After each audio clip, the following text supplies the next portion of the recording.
जीवन एक गरीब दूध वाला था। वो गांव में घूम घूम कर दूध बेचा करता था। दूध ले लो, दूध, गाय का दूध, ताजा ताजा दूध। भैया 1 लीटर दूध दे दो। गांव के कई लोग जीवन से दूध खरीदते थे और दूध बेचकर कमाए हुए पैसों से जीवन के परिवार का गुजारा हो रहा था। पर जीवन की पत्नी राधा हमेशा उसे नई गाय खरीदने की सलाह दिया करती थी। हमारी गाय बूढ़ी हो चुकी है, अब ये ज्यादा दूध भी नहीं देती। आपको इसे बेचकर नई गाय खरीद लेनी चाहिए, जिससे आपकी आमदनी अच्छी हो। तुम्हें कितनी बार कहा है कि इस गाय को बेचने की बात मत किया करो। ये गाय मुझे मेरी माँ ने दी थी और कहा था कि इसका अच्छे से ख्याल रखना। ये बस गाय नहीं है, मेरा परिवार है राधा। ठीक है, कम से कम आप इतने पैसे तो इकट्ठा करने की कोशिश कर सकते हैं, जिससे हम नई गाय खरीद सके। हाँ, मैं कोशिश करता हूँ। जीवन को अपनी गाय से बहुत प्यार था। वो अपनी गाय का बहुत ख्याल रखता था। उसे अपने हाथों से खाना खिलाता और उसके साथ बातें भी किया करता था। अरे गौ माता, आपके साथ एक और गाय आएगी, आप उसे भी अपनी सहेली बना लेना। पक्का नहीं बता सकता कि कब आएगी, पर मैं पैसे बटोर रहा हूँ। उम्मीद है कि जल्द ही आ जाएगी। आप ऐसे ही अपनी कृपा मुझ पर बनाए रखना। अब से जीवन अगल बगल के गांव में भी दूध बेचने जाया करता था और सारा दूध बेचकर ही आया करता था। जो भी पैसे ज्यादा मिलते उन्हें एक गुल्लक में जमा किया करता था। जल्दी हमारी नई गाय आने वाली है। हाँ, आ जाएगी। महीने बीते और जीवन अब भी दूध बेचकर पैसे कमाता था। एकाएक जीवन की गाय की तबीयत खराब हो गई। इन्हें क्या हुआ? पता नहीं, कल तक ठीक थी, पर आज खाना अचरा खिलाते ही उल्टी कर रही है। हे भगवान, मैं अभी डॉक्टर को बुलाकर लाता हूँ। जीवन दौड़ते हुए पशुओं के डॉक्टर के पास गया और उन्हें अपने घर ले आया। ये देखिए डॉक्टर साहब, मेरी गौ माता कुछ भी नहीं खा रही है, बस उल्टियां कर रही हैं। लगता है इनका पेट खराब है और ये बहुत कमजोर भी लग रही हैं। ये समस्या कितने दिनों से हो रही है? कल रात तक तो गौ माता ठीक थी, बस एक ही दिन में ऐसी हालत, ये चिंताजनक है। खैर, मैं दवाइयां दे देता हूँ, देखते हैं क्या बदलाव होता है। जी।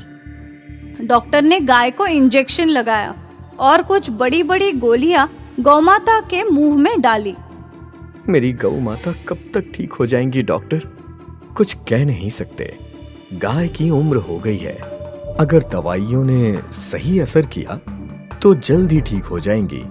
मैं कल सुबह वापस आऊंगा जांच करने। ठीक है डॉक्टर साहब। डॉक्टर चला गया और जीवन रात भर अपनी गौमाता के पास ही बैठा था। अचानक रात को उसकी गौमाता रोने लगी। क्या हुआ गौ माता, क्या हुआ? जीवन की गौमाता के आंसू रुक ही नहीं रहे थे। जीवन को कुछ समझ नहीं आ रहा था। उसने अपनी गाय को गले लगा लिया और रोते रोते पता नहीं कब गौ माता ने दम तोड़ दिया। जब गौ माता ने सांसें लेना बंद कर दिया तो जीवन हका बक रह गया। नहीं। वो जोर जोर से रोने लगा। राधा दौड़ते हुए आई। मेरी गौ माता चली गई। राधा, मेरी गौ माता चली गई। राधा को इस बात का अंदाजा था। गाय की उम्र हो चुकी थी, पर जीवन के लिए उसकी गाय ही उसका सब कुछ था। गौमाता की मौत से जीवन को गहरा सदमा लग गया था। जीवन ने एकाएक खाना पीना छोड़ दिया था। उसका किसी भी चीज में मन ही नहीं लग रहा था। ये तो होना ही था। आपको अपनी गाय से बहुत लगाव था, मैं जानती हूँ, पर वो अब इस दुनिया में नहीं है। पर हम तो हैं। हमें जीवित रहने के लिए कुछ ना कुछ तो करना ही होगा। हमें दूसरी गाय खरीदनी होगी। ठीक है। राधा ने वो गुल्लक लाया और गुल्लक को तोड़ दिया और पैसे गिनने लगी। ये तो बस 2000 रुपए है। इतने कम पैसों में गाय कहाँ से आएगी? मुझे नहीं पता, मेरा तो सब कुछ मेरी गाय ही थी। अब भगवान की जो मर्जी। हे भगवान। राधा को समझ नहीं आ रहा था कि अब घर कैसे चलेगा। वो भगवान जी से प्रार्थना करने लगी। आप तो कोई चमत्कार दिखाइए प्रभु। रात को सोने से पहले जीवन अपनी गौशाला के पास गया। वो अपनी गौ माता को याद कर रहा था। यहाँ मेरी गौ माता सोया करती थी और वहां मैं उनके पीने के लिए पानी भर के रखता था। अब वो नहीं है तो ये पानी की टाकी भी खाली है। भगवान जी, आपने मेरी गौ माता को क्यों छीन लिया? जीवन फिर से उदास हो गया और घर के भीतर चला गया। जीवन और राधा सो गए और जीवन के सपने में उसकी गौ माता आई। जीवन, तुमने मेरा बहुत अच्छे से ख्याल रखा है।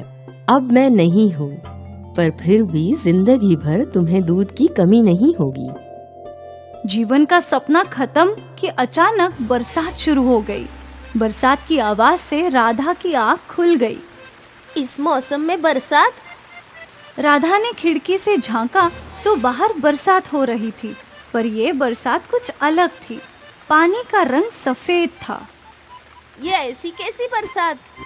राधा ने जीवन को उठाया। देखिए ना, सफेद रंग की बरसात हो रही है। क्या?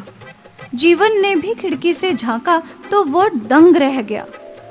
ये सफेद रंग की नहीं बल्कि दूध की बारिश है। दूध की बारिश? गौ माता मेरे सपने में आई थी और उन्होंने कहा कि मुझे जिंदगी भर दूध की कमी नहीं पड़ेगी। हे भगवान! कुछ देर में बरसात रुक गई और फिर राधा और जीवन घर के बाहर आए तो उन्होंने देखा कि बाहर रखे सारे बर्तन और पानी की टांकी दूध से भरी हुई थी। इतना सारा दूध! गौ माता ने हमारी जिंदगी संवार दी। धन्यवाद गौ माता। जीवन ये दूध इकट्ठा करके गांव में बेचने लगा। दूध ले लो, दूध, गाय का दूध, ताजे ताजे दूध। गांव वालों ने हमेशा की तरह जीवन से दूध खरीदा, पर जब किसी मरीज ने वो दूध पिया तो उसकी बीमारी ठीक हो गई। देखो बहू, मेरे घुटने का दर्द ठीक हो गया। मेरा फ्रैक्चर भी ठीक हो गया माँ। गांव वाले हैरान थे। जीवन का दूध गांव वालों के लिए अमृत बन गया था। अगली रात फिर से दूध की बारिश हुई। सारे बर्तन और टंकी दूध से भर गई और सुबह होते ही लोगों ने दूध के लिए लंबी कतार लगा ली। बेटा, सुना है तेरे दूध से बीमारी ठीक होती है। मुझे भी थोड़ा दूध दे दे। ये लीजिए अम्मा। दूर दूर से लोग जीवन का दूध खरीदने के लिए आने लगे। एक और जीवन की आमदनी बढ़ गई और दूसरी ओर इस अमृत दूध से लोगों का भला होने लगा। जीवन की गौमाता ने जीवन की जिंदगी संवार दी, दूध की बारिश करवा के।